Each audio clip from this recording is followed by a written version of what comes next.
And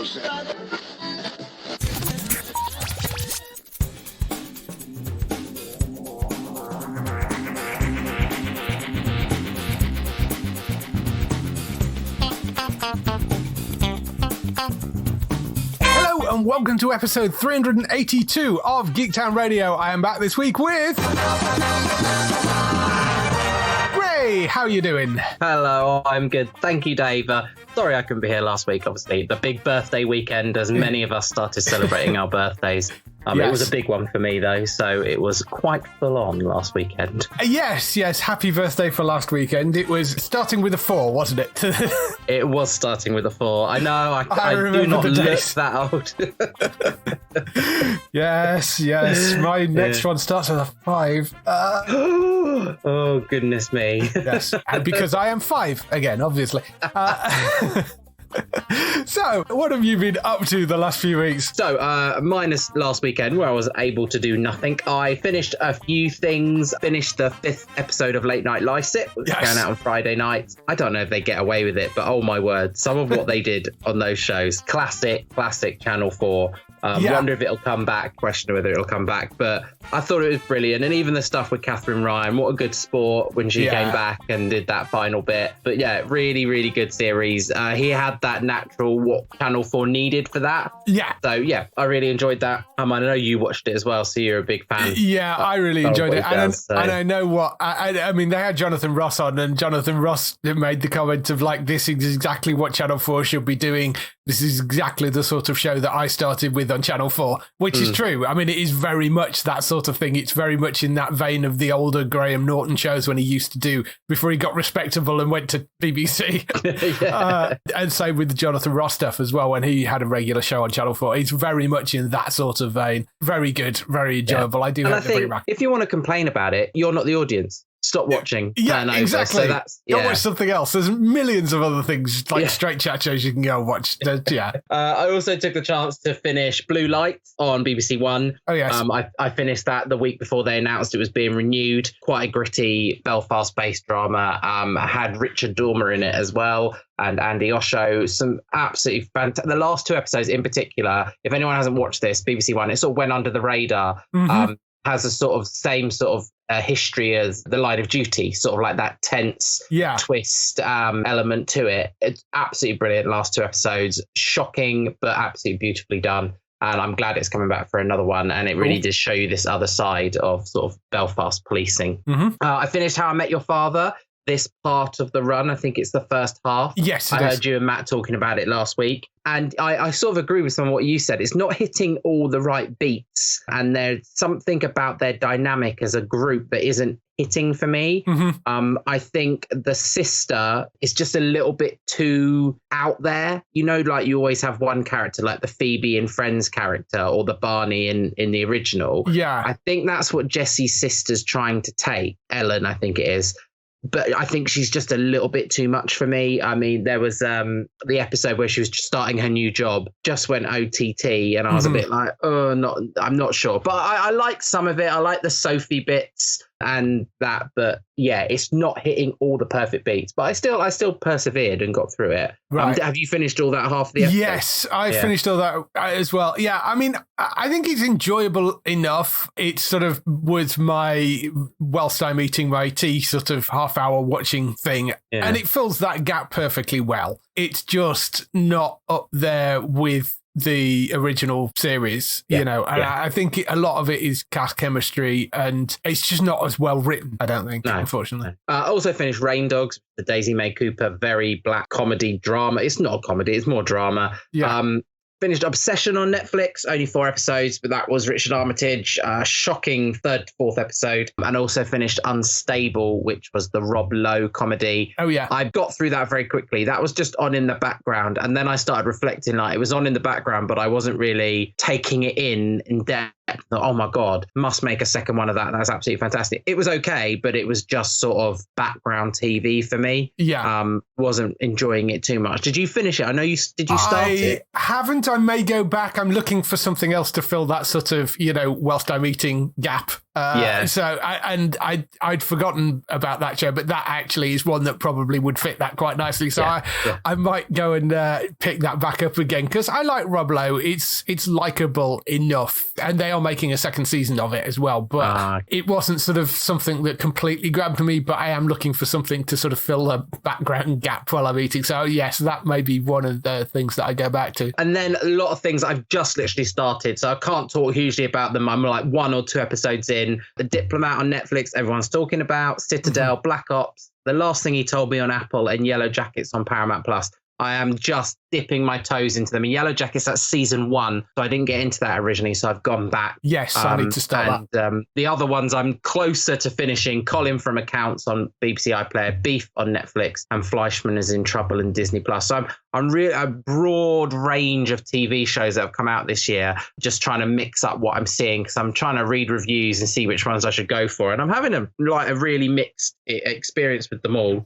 I think, the one I'm struggling with the most was The Last Thing He Told Me, which is an Apple TV, and normally Apple TV hit everything. It's just, I'm not sure. I think I need to get a little bit further into it, but I'm loving Citadel. I love Black Ops. The Diplomat, great twist to episode 1, the end of episode 1, so I can't wait to continue watching that, and I'm a few episodes away from finishing Beef. So yes, that's what I've been doing. No films in there, I'm afraid, Dave. It's been an absolutely dry month for films. And not even been scheduled or booked to see Guardians yet. So that's got to be on my diary. Yeah, no, me neither. What about yourself? What have you been up to the last week? Well, yeah, Citadel I have been catching as well. I've very much been enjoying that. As I sort of put in brackets on the notes, aka Richard Madden's Bond audition tape, which it really is. I mean, it's even more noticeable in the, 3rd episode, because they put 2 out, so this initially, and then there's a 3rd one out now, and very noticeable in the 3rd episode. There's a very Bond-esque sequence in that episode, and I mean, it's fun, it's stupid, it's over the top. It's very much, if you like kind of Pierce Brosnan era Bond, it's that sort of big 90s explosion, silly, over the top, but has quite a good storyline running beneath it. I'm very, very enjoyable, and a lot of fun. That Diplomat I finished last week, which he's one of the best things I think Netflix has ever commissioned. I think that's brilliant. Absolutely superb. Yeah, Yellow Jackets is one that you've got on your list, which I need to start watching, because I've heard good things about that. Gaming wise, I know I talked a little bit. I'm not going to go into huge detail because Greg's here and he'll just shut off. So, but gaming wise, Star Wars Jedi Survivor, I'm about 4 or 5 hours in, and it's crashing on the same save point. I mean, there's been all sorts of problems with this game, with it running on PC, and it runs okay. It's just when you go to, there's one particular save point when the world sort of starts to open up a little bit, and every time I try and save at that save point, the game crashes. So I'm kind of going to leave it for a bit and see whether a patch comes out for it and whether they manage to fix anything else with it, because it's terrible that they released it in the state that they did. Overall, I've not had any huge issues with it actually running. I mean, there's people out there that literally can't get it to run, let alone actually get anywhere to play on it. But I mean, I managed to get a little bit of the way in and sort of out of the opening area. So I'm not going to do a review of that at the moment. The other Star Wars thing, because of course it was May the 4th last week, was Star Wars Visions, which came back for a second season.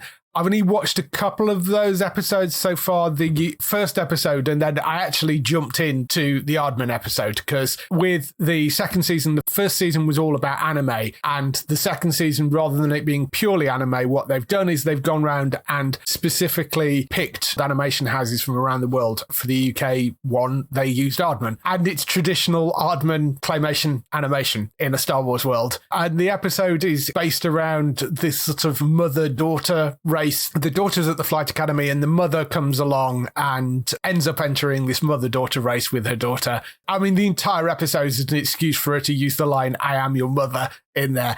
But it's adorable. It's really sweet. And I loved that episode. Opening episode was a bit more sort of straight animation. It's very nicely done. I'm not sure who particularly did that one, but yeah, I mean, it's an interesting sort of little offshoot of Star Wars. That I did also watch a little bit of Young Jedi Adventures, which of course I'm not the target audience for, because that's very much aimed at a much younger audience. But if you've got little kids that you want to get into Star Wars, I think that's probably a great starting point for them. You know, if they're sort of 6, 7, 8 years old, I think they'll love that. It's very much that sort of area for them. And it's about a bunch of Jedi younglings that are sort of being sent off on their first adventures and stuff. There's that as well, which went up this week. In terms of other stuff as well, Shazam! Fury of the Gods came out on home release this week, so I went and got a copy of that. Really rather enjoyed it. It's good, isn't it? It's fun, it's silly. Again, it's aimed at a much younger audience group than I think a lot of the DC stuff has been aimed at. I mean, he hasn't got kid leads, but it sort of has,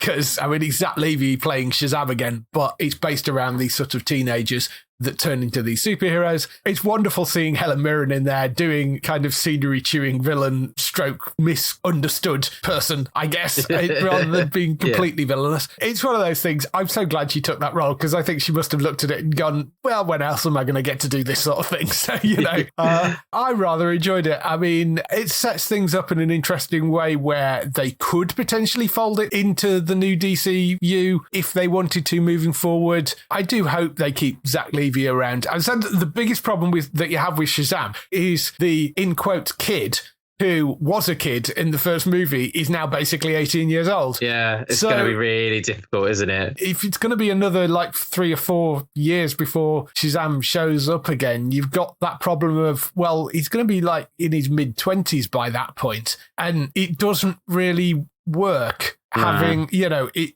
And that was always the problem with Shazam, is in the comic books, you can keep Billy Batson as a child, but you can't really do that with the films unless you change the child every time. So whether they move forward, keeping Shazam around and Zach Levy around and then alter the kid, maybe, I don't know. I don't know what you do with that, but it's fun. I enjoyed it. You did see this as well, didn't you? Yeah, I did. Yeah, I mean, I am just wondering what was wrong with the critics that they just went in for it so hard. I mean, I couldn't see why there was so much negativity. Yeah, there were flaws to it, but I just think they were just out there baying for blood at that point. And I just don't know why they, you know, and now it's going down as one of the worst superhero movies ever because it didn't sort of bring much money in. And I said, actually, it wasn't a bad film. I'm not sure what I was missing. So no, I'm very much the same. I mean, I don't even know whether it was because my expectation were lowered because of all the bad reviews, but I don't even think it was that. I thought on the face of it, it is not a bad film, particularly. No. I've been enjoying that. You know, it's out on home release. I don't think it's out for free yet, like on Sky Cinema. It's out to buy, so you can go and buy that if you want. La Brea, I finished the second season of that. That's on Paramount Plus. And the thing with La Brea is, yes, the whole concept is silly. You know, sinkhole opens up in Los Angeles, fall through into primeval world. It does a lot of stuff with jumping around in time in that show because obviously, you know, they go back to the past in that, and then minor spoilers, it's to do with portals. But there is a point later on in the show where they have to send somebody back 4 hours through a portal to try and stop something from happening. And they're like, the portal can only connect to one place because they're trying to get like a bunch of people somewhere else as well. And they're like, well, we can't shut off the portal because then they won't be able to get back. And it kind of breaks the whole time thing then, because it's like, well, the people that you've sent back 4 hours don't need to come back because they've only gone back 4 hours. So when they step through the portal, if they actually come back through the portal, having stopped what they were supposed to do, the other versions of them should still be there, if you see what I mean. Do you think the script writers have broken themselves when they're trying to think too hard? Yeah, it's like if they actually just stayed there, then the people would have stepped through the portal and they would just be the version from 4 hours ago that were still in that world and everything would have been fine. So they didn't need to keep the portal open and try and get back through it. That was kind of a major plot thing. And you're like, hang on a minute, they've not thought that through, because now if those two people step back through the portal, it means there's two versions of them in the world and there shouldn't be. And up until that point, they'd done fairly well in keeping like all the time stuff in. But yes, so that kind of broke slightly towards the end. But yes, that is coming back for another season. There's only 6 episodes, and then that will probably be it. They haven't officially confirmed that, but that will probably be the end for it. The big show I watched this week, though, was Silo, which is a new Apple TV Plus series and really well written. Very, very, very enjoyable. It's from Graham Yost. He's worked on a bunch of things like Justified was his. He worked on Speed, I think, as well, and a bunch of other movies. He was executive producer on Sneaky Pete, and he's executive producer on Slow Horses as well, which is a brilliant, brilliant Apple series if you've not watched that yet. But this is very much more sci-fi based. It follows the last 10,000 people on Earth who are stuck in a silo, their mile-deep home protecting them from the toxins and deadly world outside. Or is it? Is the basic question of the thing.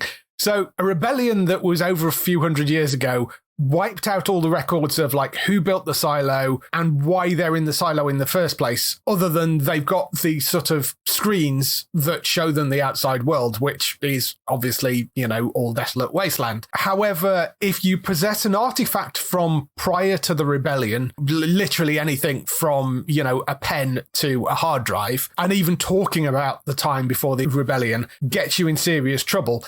And one of the things that they do is send you outside for cleaning. It's one of the punishments. It's also you can say, I want to go outside, and they grant that request to you, but on the understanding that that's basically suicide if you go outside because of the way that things are out there. Supposedly. It's one of those shows that actually follows different characters in the initial episode to what you're actually following through the rest of the show. David Oyelowo plays Halston, who is the sheriff of the entire area, and Rashida Jones plays Alison, who is wife that works in IT.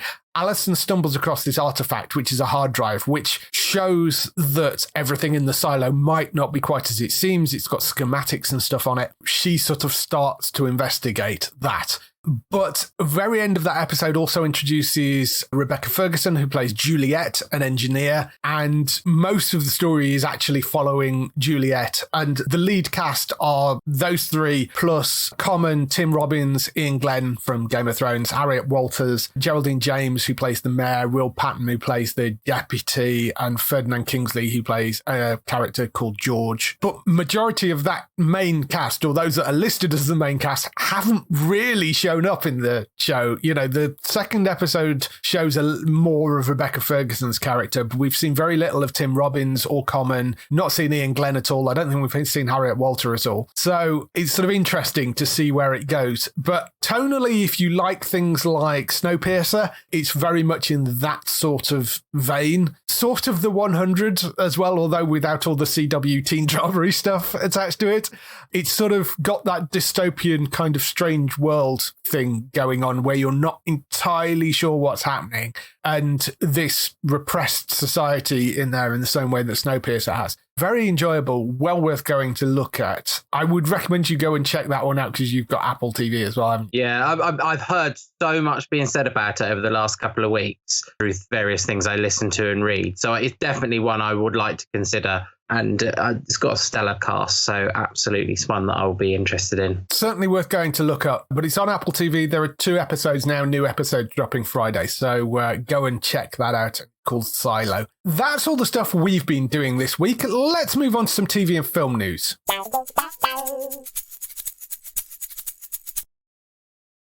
So we kick off the TV and film news with the renewals, cancellations and pickups. Cancellations, we have some really quite large ones this week. Just so you're aware, Thursday, Friday this week is what we call the TV bloodbath. Usually that's when all the cancellations and renewals come in. To be fair, a lot of the networks have actually done most of their cancellations and renewals. There are still a few things left around, and the CW either will or won't be a bloodbath. We don't actually know what's going to happen with most of their shows yet, because it very much depends on what direction the new owners of the CW, which is a company called Nexstar, who bought it off CBS, or rather Paramount and WB last year. We don't know exactly what direction they're going to want to go in, whether they're going to want to keep some of those shows around or whether they want to go in an entirely different direction. I mean, bearing in mind they have put in a lot more reality TV and they've bought golf for the channel, which, given that the CW was previously seen as a teen network, is an odd choice. But So we'll see by the end of the week. We should have most of the renewals and cancellations for the networks come in. But we've had a couple of quite big things drop prior to that. There's always one show each year which causes an outcry, and I think this is this year's. Swat has been cancelled after 6 seasons. Hi, Dave here. Just wanted to break into this because, as you may or may not know, we record this show on a Monday. And when we recorded the show, SWAT was cancelled. Then very late Monday night, in a fairly unprecedented move, CBS uncancelled SWAT. So it's now been renewed for a 7th and final season. It's very rare that this ever happens. It does happen very occasionally, but it's very rare that they ever actually do that. They released a joint statement between CBS and Sony, who make the show, saying, "We have listened to our viewers and the outpouring of passion for SWAT and have reached an agreement to renew it for a final season of 13 episodes to air in the 2023-2024 broadcast year." So there is a bit of discussion about SWAT being cancelled here, but in actual fact, it has actually now been renewed. Back to the show.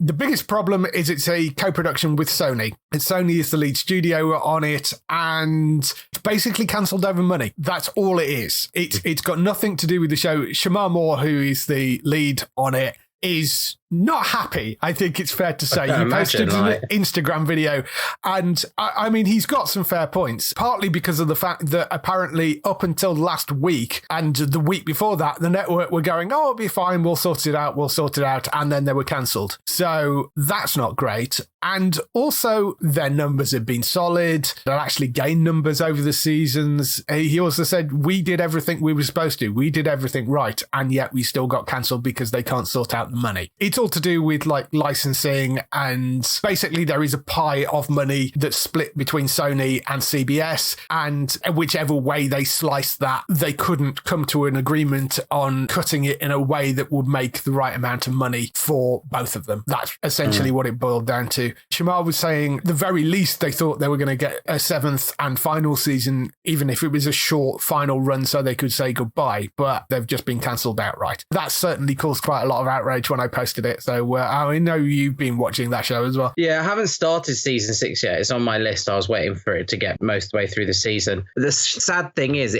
I don't think it's going to be like a Manifest. I don't think any other channel would touch it. No. Like, yes, it's good ratings, but it's so procedural to the highest degree that it's nothing that you think, oh, TV channel might rescue this. They are either on CBS or not, I think, is the bottom line. And it is a sad way to go. And I cannot believe that Shamar, I know it's not his fault, but I'm surprised there isn't anyone who's able to step in and co-finance it with him or something, or help raise the funds some other way. Yeah, the problem is that because it's a co-production between Sony and CBS, I mean, CBS were responsible for the big shot cancellation last season, which was Magnum, and that was a co-production between CBS and NBC. But the advantage that had was NBC has its own network. So NBC basically said, well, okay, if you're not prepared to cut a deal with it, we'll take the show back and air it on our own network, which is what they did, and they ordered 2 10-episode seasons. The problem is Sony does not have a channel in the US, so they can't do that. They rely on selling stuff to other networks. I mean, there is a possibility you could sell this onto another network, but the problem is it's an expensive show. It's got a large ensemble cast. It's 6 seasons in, which means the contracts for the various cast members is going to be quite expensive at that point. It's also shot in LA, and it sort of has to be because it's LA based. And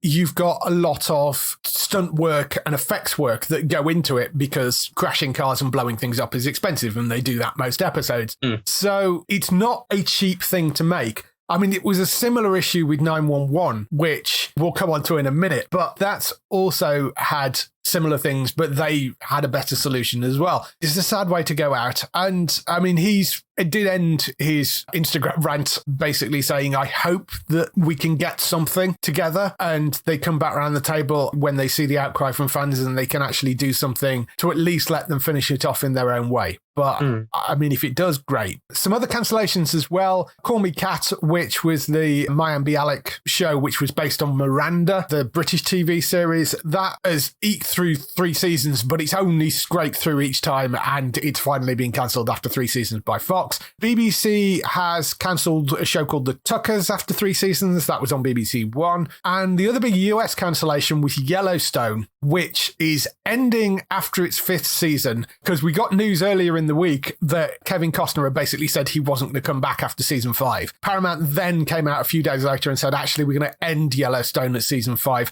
However, they have confirmed that there is a spin-off which is going to start. So the idea is that the final season will air in the autumn, and then a few months afterwards, the spin-off will start. And the spin-off basically is a continuation of the main show. So we'll have a bunch of the same cast in it. It's just going to have a different lead. That lead may or may not be Matthew McConaughey. He is in talks with them apparently about it, but he hasn't signed anything yet. So it may be him, it may be somebody else. But they are talking about basically continuing the main show under a slightly different name. It will be Yellowstone : something. And there will be a show with a bunch of characters that you recognise. It's just going to be slightly retooled moving forward. On to the renewals and 911, as I mentioned just then. That actually was cancelled by Fox. Almost the same situation as SWAT. It's not actually a co-production in that particular instance. It's just made by Disney and airs on Fox. So it's actually in a slightly worse position because there isn't any monetary gain from Fox's point of view in keeping it on air. It was the highest rated show on network TV in its time slot. So, I mean, it's a massive, massive series. And it was a surprise that Fox were prepared to let it go. But it just got to the point that, again, same problem, big ensemble cast, expensive to shoot because it shoots in LA. And you've also got a lot of explosions, and fire isn't cheap, particularly when, I mean, we spoke to somebody involved on, I can't remember what it was, but I think it was 911. And I spoke to somebody involved in that, and they said, yeah, almost all the fire that's on that sort of show has to be done by CG because it's LA and you're shooting in the summer. And that's when things set on fire on their own in LA. You know? Yes, so don't need to be a TV show doing it. So the last thing you want when you're out somewhere, unless it's very, very, very controlled, they're very picky about where they let you set fires, quite understandably. So a lot of it is done with dust cannons, and then they CGI fire into it afterwards. So there is a lot more CGI work on that than you would think. So it is quite expensive to make that show. So the main 911 was saved, and Disney is actually moving it to ABC. Season 7 will be on ABC. It will still be on Disney Plus. It makes no difference to us over here. It'll be on ABC in the US though, and 911 Lone Star also renewed for season 5, but that's a cheaper show to make because it's only 5 seasons in, not 7 seasons in. The cast are all still under contract, so it's just generally a cheaper show to make. So they're keeping that for the moment on Fox, but that will come to a point where either both of them will go off air or that will get moved over onto ABC, I suspect at some point after a couple of seasons as well. Those are both renewed, but on different networks in the US. They will both still air on Disney Plus in the UK. The Diplomat, as we were talking about earlier, that has been renewed for a second season, which, given how that show ends, which I won't spoil for you, but given how it ends, I am very, very happy that's renewed for a second season. As I was talking about it last week, I think it was. But yes, it really needs a second season, not only because it's brilliant, but also because of how it ends. So that's back. Sweet Tooth, which has just launched its second season on Netflix, that's been renewed for a third and final season, which I think is fair enough. So they're bringing that one back. The Morning Show has been renewed for a 4th season ahead of its 3rd season debut, which is due to land later this year. That comes every couple of years on Apple TV. They're shooting that every 2 years. There are some cast negotiations for Jennifer Aniston and Reese Witherspoon in that, but they are also exec producers on it as well. So, I mean, you'd think they'll probably stick around, but technically they are only contracted up until season 3. We'll see whether they hang around or whether there's something else going on. There is an issue that they have got other projects on the go as well. You know, it's whether they can fit everything in, but it has been renewed for a 4th season, so it is definitely coming back, regardless of whether they change the cast or not. And Bosch Legacy, which is the continuation of Bosch, that has been renewed for a 3rd season on Amazon Freevee. They've also confirmed 2 spin-offs for it as well. So there is an Untitled Chapter project, which follows Bosch's former partner, Jerry Edgar, who is tapped for an undercover FBI mission in Little Haiti in Miami. That will see Jamie Hector returning to the role which he played on the original Bosch series. So that's the same actor coming back. And I think he's actually going to be in the next season of Bosch Legacy as well. So if you like Jamie Hector, then there'll be lots more of him coming. There's also a Rini Ballard series as well. Rini Ballard is a character that's not actually appeared on Bosch at all yet, but she is in the novels. So Detective Rini Ballard is tasked with running the LAPD's new cold case division. So there is a series that's going to be based around that as well. And that's all been done for Amazon Freevee, which of course is free. They also announced that there is a whole bunch of Prime Video projects that are being dumped onto Freevee as well for free. So a lot of the older stuff or stuff that's already run on Prime Video first is now going to get jumped onto Freevee. And that includes things like, I don't think Rings of Power, but what was the other big magic-y thing that they did? Wheel of Time. Yes, yeah. Wheel of Time. Things like Wheel of Time. I think the original Bosch is going over onto there, which sort of makes sense as well. There was like a ton of shows which they said were Prime originals and they're going to get dumped onto Freevee as well at some point. Yeah, Amazon Freevee, definitely worth going to check out. You don't need a paid Amazon account for it, or you just need to register an Amazon account, not a paid Amazon account, not a Prime account, but everything on there is free, supported by ads. It's worth going to check that out. I don't know whether you've looked through any of the Freevee stuff. I haven't. I think I'm aware of some of the stuff on there. I think my partner watched Two Broke Girls and it was on Freevee. Right, yeah. And then we realised 30 Rock was on Freevee because I was trying to tell him that I think he'd like that. So I've seen stuff. I'm tempted, even though I didn't watch it towards the end, I'm tempted for Neighbours when it comes out later this year, just because obviously they saved it. And I was an original Neighbours fan back in the day. So I wonder if I should give it a little support and tune in when it comes back for a couple of seasons. Well, I don't know if they'll do it in seasons now or it'll just run, but they have the potential to run it like a seasonal show now, don't they? Yeah. So. Yes, of course, Neighbours coming back later this year. And they've also dumped a load of the older episodes up in sort of batches. They've dumped those up on there as well. So if you're a Neighbours fan, there's loads of Neighbours stuff up on there as well you can go and find. And as I say, it is free, because there's some people thinking that Freevee doesn't actually be free, and it does. In pickups and other news, Only Murders in the Building Season 3 has now got a premiere date, so that's returning on the 8th of August on Disney Plus in the UK and Hulu in the US. That will be back. I'm very much looking forward to that because that's a great show. On the BBC, they announced Who Do You Think You Are with the umpteenth season, whatever they're up to, 20-something season. They've announced the guests for that. It's coming in June, early June, they've said. They haven't given an exact date for it. Andrew Lloyd Webber, Emily Attack, Claire Foy, Leslie Manville, actor and Strictly star Kevin Clifton, DJ Dev Griffin, Chris Ramsey, Chris and Xander Van Tulken, who are doctors and presenters. I have no idea, but apparently they are.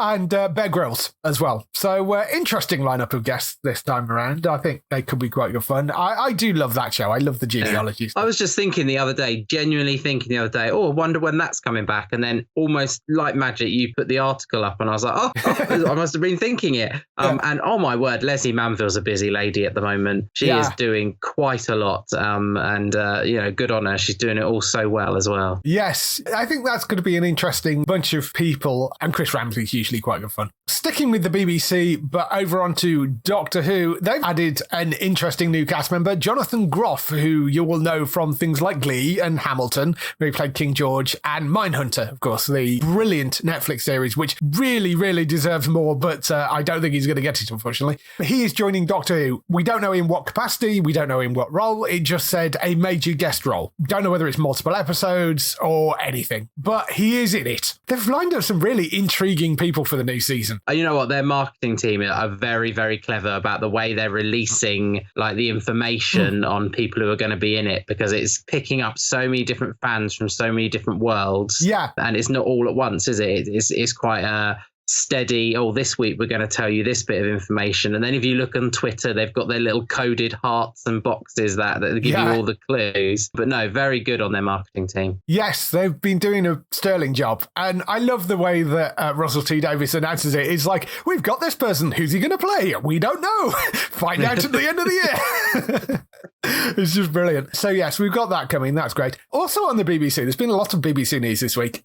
Interestingly, they've announced the presenters for the Gladiator Revival, because they're making Gladiators. Yeah. That is coming back as a thing. It's shooting in Leicester, I think. Leicester Arena. The presenters are going to be Bradley and Barney Walsh, the father and son team, which, I mean, you kind of look at and go, oh, okay. I'm not entirely sure why you'd pick them over maybe sports presenters. weirdly, it turns out they have a connection to the show. Donna Walsh, who is Barney's mum and Bradley's wife, was head choreographer for the original Gladiator cheerleaders on the original series. Of course. And Barney apparently took some of his first steps on the arena floor. So there's a really odd connection to the original show. So they're really excited about it, because they both used to go along to watch and support his wife and all that sort of stuff. I think that's awesome because they're obviously huge fans of it. And Bradley Walsh is great fun. I don't know Barney at all, but Bradley is wonderful. So I can see him doing a great job with this. But Gladiators is coming back. They did announce 2 of the Gladiators as well. There's stuff up around that. And you can go and get tickets for it. If you go and look on the website and search for Gladiators, there is a link on the article for where to go and get tickets for that. But it is shooting up in Leicester, so you need to get to Leicester for it. But yeah. And lastly, an ex-BBC show, which has sort of been kind of revived, again by Amazon Freevee, Mock the Week. They have picked up a US version of it, so it isn't going to be Dara and the same people, although, I mean, they may show up, but it's unlikely to be them because it's going to be shot in America. It's from Dan Patterson, who is the person that is behind the UK version of Mock the Week. He was the big producer. He did Whose Line Is It Anyway as well, was the other big thing. I mean, he's been behind a whole bunch of things, but Dan Patterson and Trevor Noah as well is involved in producing it. Whether he's going to be the host of it, we don't know, but he's certainly involved in producing it. So those are the people behind it. And I mean, I can see this working with a bunch of decent US comedians. I can see them having fun with it. I mean, it's a format and it works as a sort of weekly thing. They don't really do that sort of, they do chat shows, but not really those sort of comedy satire panel shows. So I don't know. It's sort of interesting, but it's going to be on Freevee. Hopefully that means we get it over here as well. Because I mean, I don't see why we wouldn't. No, I think they would notice there's a recognised audience over here for it. So they should release it over here. I mean, it would be silly of them not to, because we know that unless they give it a really bizarre name and none of us will recognize it. Well, yes. But, which is quite likely as well with Americans. So yeah. So we'll see. But I mean, Trevor spent a lot of time in the UK, so knows the show. He may have even been on the UK version once or twice, but I'm glad that there's at least a version of it out there, but it will be coming to Amazon Freevee. Usually the Freevee stuff airs both sides of the Atlantic, same with the Prime stuff. So I'm assuming it will be on Freevee in the UK as well. So moving on from that, there is another big thing which is happening in the US right now, which is the writer's strike. And you may have been aware or heard things about the writer's strike, but I thought it might be useful if we went through it in a bit more detail, like what it is, what they actually want, and what it has been affecting so far. So, the Writers' Strike is the Writers Guild of America, who went on strike last Tuesday after the various writers' guilds and the Alliance of Motion Picture and Television Producers failed to resolve labour contract negotiations very late on Monday night. I mean, they went right up until as late as they possibly can on Monday. It basically means that all the writers on everything on US TV have down tools, or anybody that is member of the guild, which is pretty much everybody.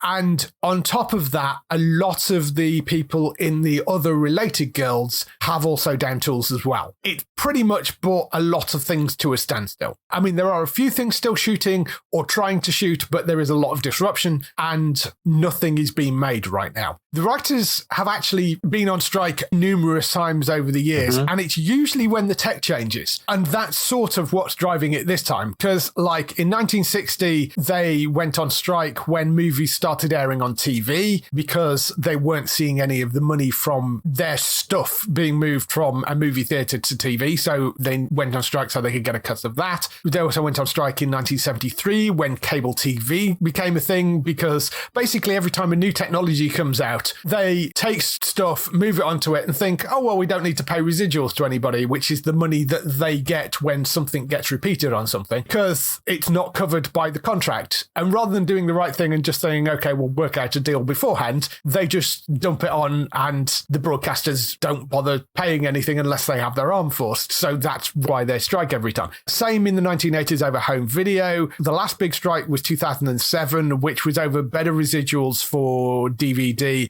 and to get any sort of compensation from streaming, which was an emerging market at the time. They worked out a deal with that, but because streaming's such a big thing now, that has now become part of a problem as well. So what they're after is basically higher compensation for writers across the board. Over the past 10 years, writers on the minimum guild writers pay, so not minimum wage, but the minimum amount that the guild allows productions to pay writers, was at 33% 10 years ago. That's now jumped to 49%. That means half the writers in Hollywood are on the minimum amount of money a production can get away with paying, which doesn't really seem right to me. So many of its members are not making an actual livable wage out of that. So even though they have a minimum, it's not high enough for them to actually be able to live. One example of this, and there have been many, was Alex O'Keefe, who was a staff writer on The Bear. You watched The Bear, didn't you? I did, yeah. Great show, multi-award winning series. When he attended a Writers Guild Award event in March this year, he had a negative bank balance and had to buy his suit on credit. That's how broke he was. And you kind of think nobody on a Golden Globe nominated show and multi-award winning series should be in a position where they can't afford to buy a suit and have a negative bank balance. Nobody that's working in a full-time in that sort of industry when there's so much money floating around should be struggling to that extent if they're working regularly, and most of them are. I mean, you know, there's ups and downs between projects, but the idea is that when they're working on projects, they're paid enough to make them be able to live in between. It's the same with actors. So that isn't right. They're seeking higher compensation generally across the board and a raise to that minimum amount. They're also seeking increases to their pension plan and health funds, which you'd expect in a negotiation. Better protection for overworked and understaffed writers' rooms, which comes out of the fact that when shows are initially being made, they will set up these big writers' rooms to sort of get all the ideas together, then fire half the staff and keep on a minimum bare bones staff to actually write the series. And the staff that are left behind are then getting worked to death. So there's various issues with that,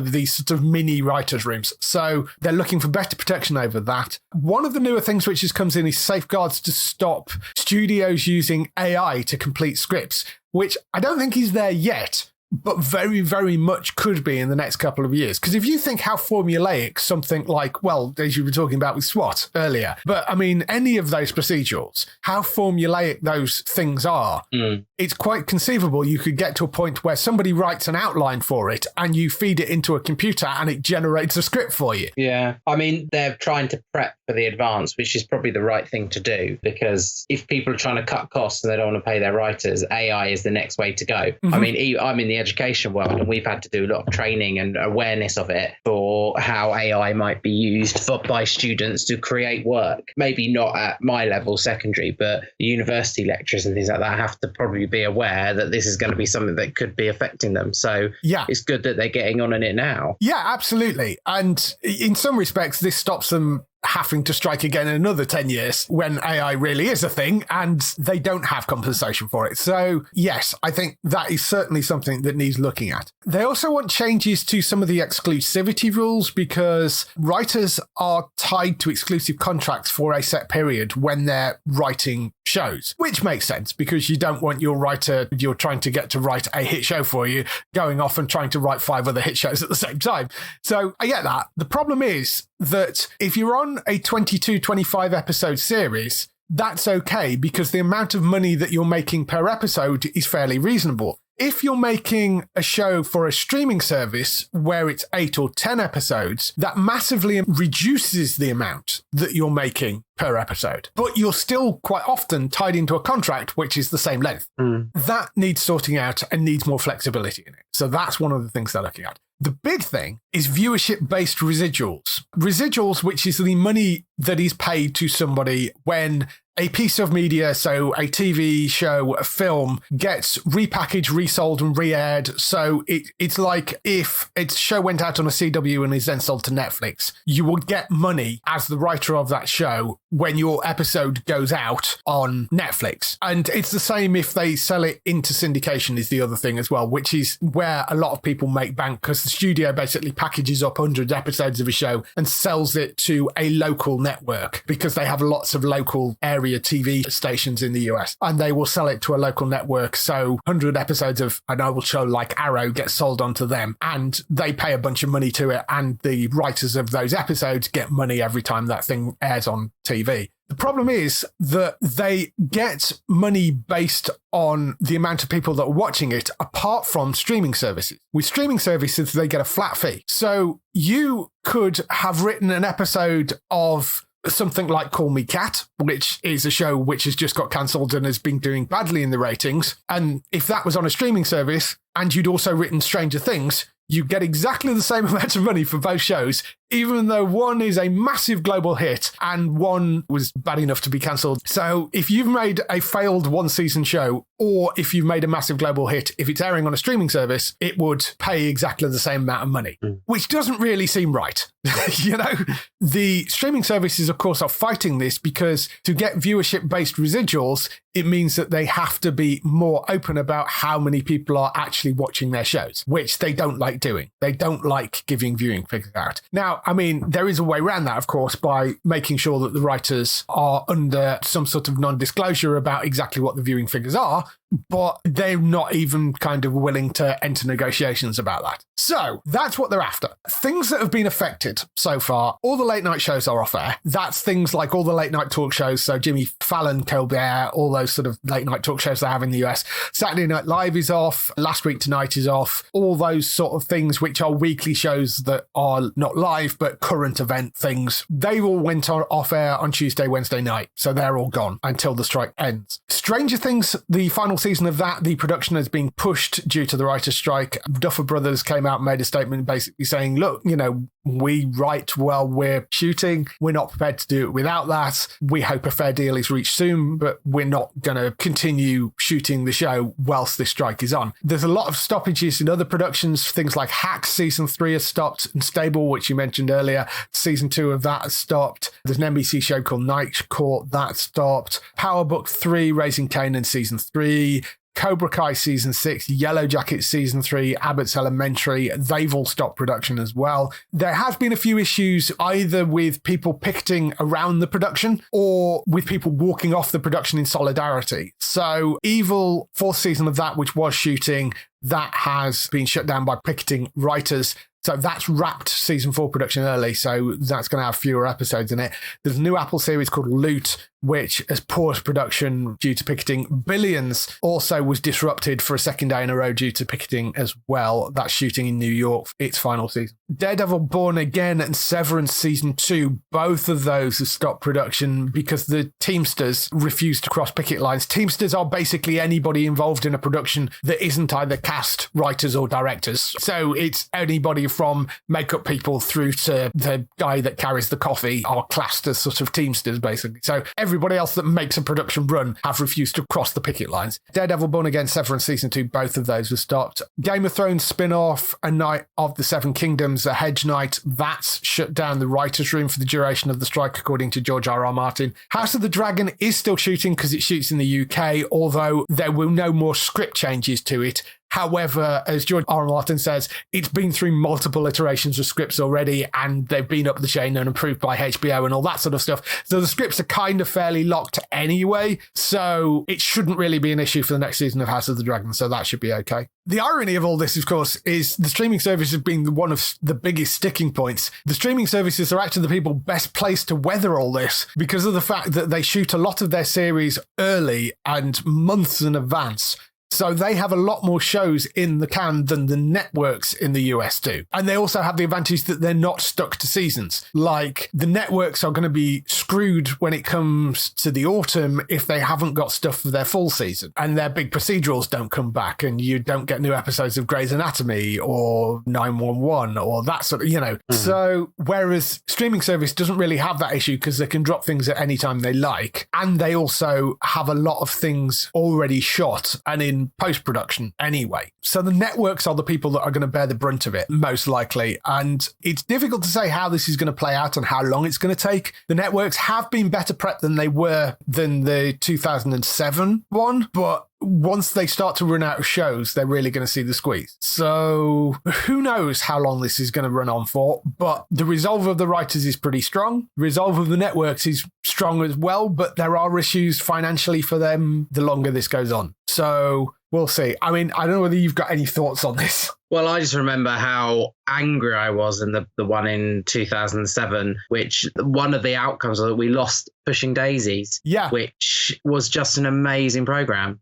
And that was the biggest, and it was quite stubborn by the networks at the time. And they felt like they were getting their own back on the writers by cutting these programs. But all it was doing is affecting the viewers, affecting some cult classics and giving some really odd seasons to programs that were just running back then, which didn't do them too well. And that meant that you had some programs ending within like the next couple of years because of that really rocky season. But I really hope they get their act together and sort out a decent deal so they can get everything back to normal, within the next few weeks, because it will only affect the viewers and will only affect the audiences in the long term. And that's not what the networks need to do if we consider what happened last time. Yeah. And I mean, there is already a bit of pushback from the networks. Like there are a lot of them that have these overall deals with writers or with showrunners. And in most cases, showrunners are writers.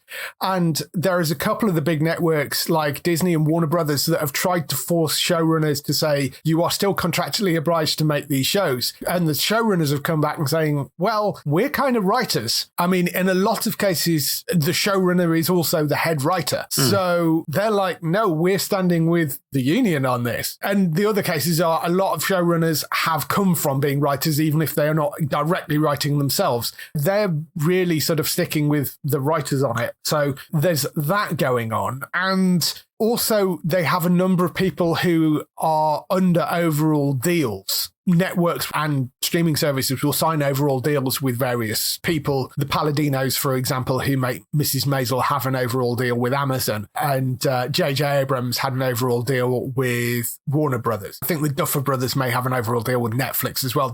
So there's things like that. But there are a number of people that are basically being told that they're using a clause that they have in that, which is sort of an act of God clause, to say, well, seeing as you can't make shows, we're cancelling your deal. So they're using it as a way of getting out of some of those deals, which were quite expensive. There is some pushback from the networks of throwing their toys out of the pram on it as well. And I mean, in some cases, they're just using it as an excuse to get out of deals which didn't work, such as, I suspect, the J.J. Abrams deal was a terrible deal for WB.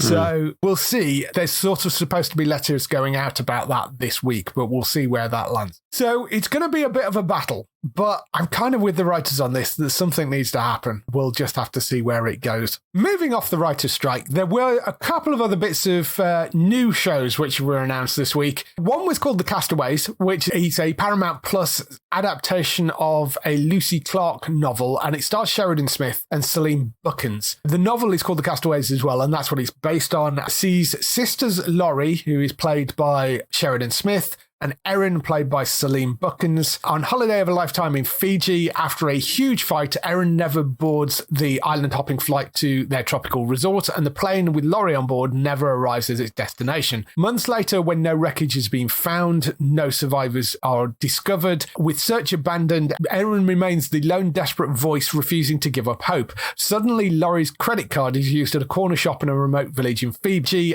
On the CCTV camera, Erin recognises the plane's pilot back from the dead. She immediately sets out from the UK to find him and discovers the mystery of her sister's fate. The story jumps between the two sisters' perspectives. We follow Erin's present-day investigation and Laurie's struggle for survival following the crash on a tropical and remote desert island. As dark secrets are revealed both in the past and present day, each shocking twist and turn slowly reveals the truth about what happened to Laurie and her fellow passengers, a truth that someone on the island will kill to keep secret. That's the setup for it. Sheridan Smith, obviously, we know from many, many different things. I don't know Celine Buckens particularly. She was in Show Trial. Yeah, I remember her from Show Trial. She was quite good. And I think that was probably one of her sort of like audition pieces to push herself to get a little bit more. And to be co-lead, I can understand it because in Show Trial, she was pretty good. Yeah, so it sounds like it's based off a quite well-loved novel, which is great. Yeah, it looks kind of interesting, I think. Those sorts of twisty-turny things. Sheridan's brilliant. Celine sounds good. So, yeah, I think that's one to look out for. But it's coming to Paramount Plus. It's called The Castaways. That's so no date on when it's going to land, but there's that one. The other new show has been ordered by ITVX and sounds like it could be quite entertaining. It's called Gwed. It's set in Liverpool. It's filmed entirely on location in Liverpool as well, in and around the city. It features an exciting cast of fresh young local talent, delves into the working class culture of surviving with a sense of humour, is how they describe it. The distinctive voice of Liverpool and the lived experience of the kids from the city will be the heart of this comedy, tackling big issues like grief, sex, diversity, class differences with a wicked sense of humour. From Reese the anti-hero at the heart of the show, a superficially misbehaving potty-mouthed lad who consistently surprises, whether that be quoting Mother Teresa, his knowledge of the work of John Steinbeck, or his incredibly mature take on grief, to Amy, a ferociously determined go-getter and emotionally mature. Gwed showcases a part of the country and a bunch of characters you rarely see on TV. That's the setup for it. It's written by a guy called Danny Kenny. It's from Golden Path Productions, who produced Drop Dead Gorgeous and The Worst Week of My Life. Danny Kenny obviously is a Liverpool native, as you probably expect. And yeah, I mean, it's been ordered by ITVX. There is a little clip that I put up on the website as well, which was sort of them explaining what Gwed means, which is a sort of Liverpool slang phrase. I rather like the sound of this. And I mean, I know Liverpool very well. I used to live up there. So I really quite am looking forward to this. I think it's a wonderful city and I'm glad that there's some focus on it. I think I might. Yeah, I'm trying to remember. I'm on IMDb now, trying to find out about The Worst Week of My Life. And I think I watched that and really enjoyed it. If it's along the same style, Golden Path Productions, I would like to watch this. I'm trying to think if it's like too much like 2 pints of lager and a packet of crisps type humour, or is it more in the style of Skins, but with a little bit more humour on top? It's more single camera, I suspect. 2 pints of lager was pure sitcom, you know, multicam sitcom, whereas this looks like, I think it's probably going to be single camera, more in the style of Skins, that sort of setup, but with humour. I mean, I don't know that for a fact, but that seems to be what they're implying with the way it was shot for the little sort of thing that they put up, because it was kind of shot on a phone, the little bit that they put up. I get the feeling it's not going to be a traditional sitcom. It is going to be more a sort of not laugh track, not audience, that sort of stuff. So I rather like the look of that. I think it's going to be quite fun. Yeah, Worst Week of My Life had Ben Miller in it. It was Sarah Alexander and Ben Miller. I watched them all. I really enjoyed them. It was 2 seasons or possibly 3 seasons of that in the end. Yeah, 3 seasons. Yeah, I really, really enjoyed that. But that's Gwed, spelt G,WED, and that is coming to ITVX at some point. We don't know an exact date for it yet, but you keep an eye out for that. That's all the news for this week. Just some time for some highlights on next week on TV.